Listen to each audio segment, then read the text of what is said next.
Let's talk about Persona 3 Reload. This is a game that I've been highly anticipating since its announcement. And I just want to put out that there are spoilers in this video. I have played around 30 hours. I'm not going to show off anything narratively, but I will be displaying certain characters that get unlocked as you progress through the game. That being said, let's dive right in. To kick things off, I want to talk about the combat. Essentially, you're getting Persona 5 Royal. And guess what? It's fantastic here. It all works out. Thank goodness that they have updated the combat and exploration for Persona 3 because if I'm being honest, I feel like the weakest aspect of Persona 3 is Tartarus. I hated exploring it. I felt like having a fatigue mechanic was okay at first, but when you got to points where you just wanted to grind through that dungeon and get to that level, like, man, just waiting to go through multiple days felt like a waste when you really could have been working on your different social links. So here, the introduction of the shift mechanic, which is essentially the baton pass, and the removal of the fatigue mechanic just makes things so much faster. It feels like a really lean experience, and it's something that I really appreciate because I'm telling you, I hated Tartarus before, and here it's really manageable. I like the fact that you can dash through areas, you have breakable objects, there's all these different chests.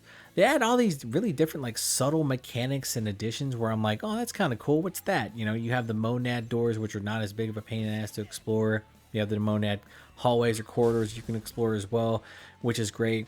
I really feel like they tried to make Tartarus interesting, and visually I think they've done a pretty good job. But because you are grinding through like 40 floors of the same area, it's really hard to make these places interesting. Sometimes they'll throw you a change up and have like multiple bosses on multiple floors or whatever. And it's like, that's cool, but it's still Tartarus. So you have to keep that in mind. But the combat stuff is fantastic, right? They introduced new light and dark skills, which you found in Persona 5, which is great because it creates this more balanced experience. There's new personas to find.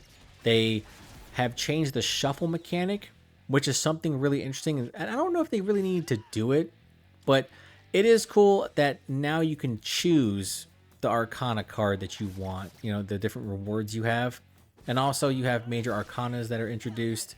So, you know, it helps you receive certain buffs, especially if you fight or grind through like an entire area and you feel like you're just not getting rewarded enough. You can now grind to get these major Arcanas, which will help boost the stats of your personas, different level ups. They also help out with like your social link stuff. It's really cool. I really feel like all those mechanics make exploration and combat worth it. Now the big thing is, and the one thing that I absolutely adore, is the introduction of Theurgy. This new system is introduced 10 to 15 hours in, and basically every character gets their own signature ability. These are all really stylish, fantastical looking attacks. It's a real spectacle when you get to see them, and they all do big damage. Best thing about these abilities is that they ignore resistances. So if you were having trouble with some of these enemies because you had a party member that was practically useless during this fight, the Theurgy system really helps you. The thing is, every character has a different personality trait. And what they want you to do is focus in on that personality trait. So for example, Yukari likes to heal people. She's really good at support. Mitsuru likes to debuff a lot of enemies, that type of stuff. If you follow that, you can boost the gauge a lot quicker. So healing, debuffing will fill those gauges quickly, and you will do a ton of damage quickly. It is fantastic. It's a system that I believe you need to prioritize when you start to go through the Monad passages and you start to go through these different boss rushes. This will help you rinse these enemies fairly quickly. The only real downside to Theurgy is that if you happen to focus on it, you might get yourself out of a flow. I've done that a couple times where I was just like, I need to get this up really quickly. And I'll need to have an enemy one-shot that character because insta-kills are back and they all suck still. So if you happen to get KO'd, guess what? The Theurgy gauge has to restart. If you happen to get a status ailment, you cannot use the ability, which sucks, but you know, it is what it is. It's just one of those things where I'm like, I have to prioritize it because I know the benefits of it, especially with the main character. Because, man, just having multiple abilities is just cool.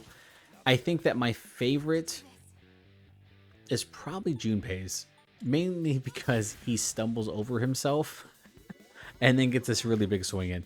It's really funny. It also gets an automatic knockdown, which is great because then you can just follow up with an auto attack. But man, when you can, absolutely prioritize this system because it will help you in the harder boss fights. Moving on, let's talk about the quality of life improvements and additions for the social links. From what I've seen so far, basically everything kind of works the same way, but I will say that it does feel far more streamlined.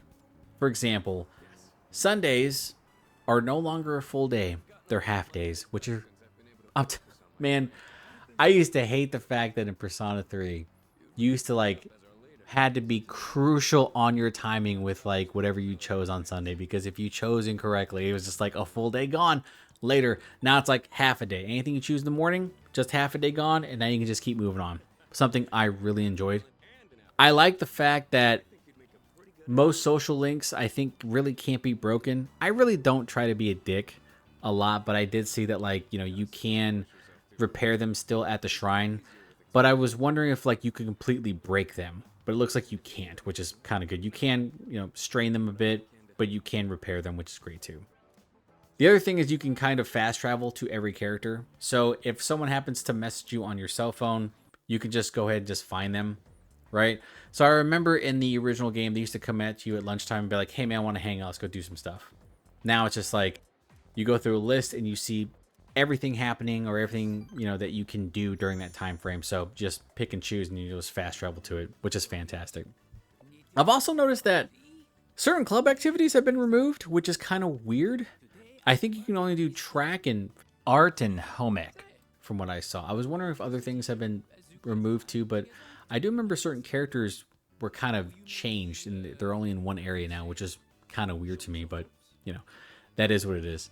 One of the biggest changes to the social links is the link episodes, which this kind of blew my mind because if you remember playing the original, if you haven't played the original, basically with your certain teammates, you really couldn't establish relationships or links with them until like late in the game, about halfway through, right? Which is really strange to me because in Persona 5, it's like from the jump, you can talk to your friends like that. Here, it's pretty much like you had to wait a while, but there's link episodes in between. And when these get introduced, they're pretty much like little side stories and they help you build certain social aspects, you know, courage, charm, academics. And on top of that, if you do them enough, you can absolutely gain new abilities, which is really cool and something I was like kind of shocked by because most of the time I thought they were just kind of useless. Like, okay, I'll just build up my academics or something, get that maxed out really quickly. No, you can absolutely get rewarded with new special fusion stuff. And I was like, that's awesome. That's something I did not expect. Really cool. You can also do certain activities with your friends, cooking, reading, DVDs, that type of stuff. It's something that I was kind of surprised by because, you know, once again, they don't necessarily add to the link itself, but they do help you build camaraderie and they do give you new rewards, which is something I think is pretty fantastic. So that's what I've experienced so far. And with, like I said, because Tartarus is so much easier to explore, because combat is so much more streamlined and everything is so much faster, you can kind of like take one day or two to grind through Tartarus, and then you can focus almost all of your time before full moon hits on your social link stuff. And I recommend you do link episodes as often as possible, especially those that reward you with stat boosts. Because the more you do those, the closer you guys become, and then you have all these special abilities that get unlocked, which is amazing to me. It's something that I didn't even know that could happen until I was actually starting to pay attention and going, oh, these are actually brand new abilities that I'm learning. And then I'm also getting massive stat boosts in between. So make sure you do the link episodes as often as possible because they are pretty funny and they are incredibly helpful. So before we end the video, I want to touch on the production values because I think Persona 3 Reload is fantastic looking. I think it sounds great. I cannot find a single fault with this. I really can't. And I know that a lot of people are not a big fan of Massive Destruction, but I love it. I love the different remixes they put out. I think the music is perfect and really sets the tone.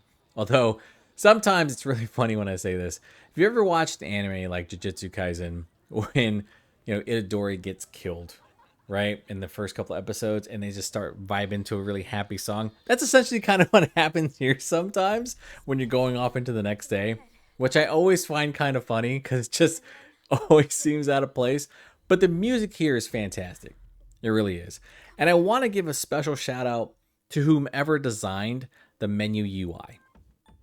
This stuff is next level, and I want every single JRPG RPG to look at this stuff and go, we need to make these more interactive and more entertaining, because this stuff here is fantastic. I spent so much time going through the different menus and just kind of like looking for the little details and staring at the little animations and going, this is amazing. This stuff really stands out and just kind of helps build the overall experience.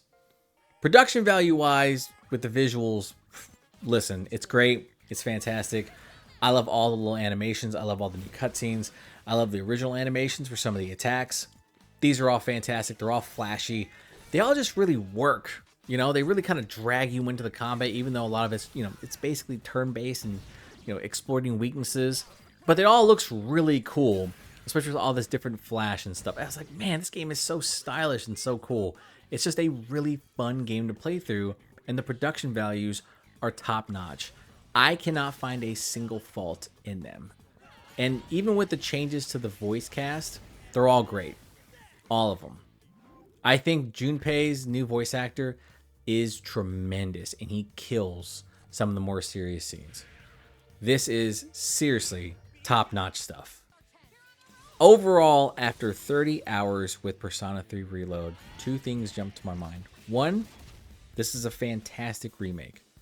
It's a fantastic game, and it's the definitive Persona 3 experience. And two, when do we get Persona 4? I know that Persona 6 is eventually going to come out, but if I'm being honest, wouldn't it be kind of cool if we got 4 first? I'm just putting that out there. And I understand that there are going to be some individuals who are like, man, let's get Persona 1 and 2 remade. I'm with those people. But the reason why Atlas probably pushed for 3 over 1 and 2 is because 3 helped propel franchise into the mainstream. And 4 is widely considered by a number of people to probably be the best in the franchise. I don't disagree. Whatever you like is your opinion. For me, I've always been partial to Persona 3, and I'm just glad that 3 Reload is fantastic, and I'm having a great time. I think whenever Chibi gets done with Persona 3 Reload, which could be in a couple months, we'll do like a joint review or a look back or a comparison or something like that. But for now, this is the only impression video we're going to put out on the channel. With that being said, that is going to do it for this video. If you like the content, please consider like, sharing, and subscribing. I'm Ken from Pixelated Thoughts, and I'll talk to you next time.